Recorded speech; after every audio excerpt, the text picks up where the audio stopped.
بسم اللہ الرحمن الرحیم۔ السلام علیکم۔ عبدالہادی نام کا مطلب۔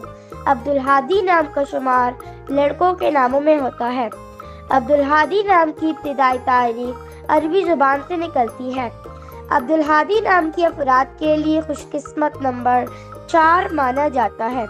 عبدالہادی نام کا مطلب رہنمائی کرنے والے کا بندہ ہے، جبکہ خوش قسمت دنوں میں منگل، جمعرات شامل ہیں۔ خوش قسمتی والی دھاتوں میں ہندسوں کے حساب سے تانبا، لوہا شامل ہے۔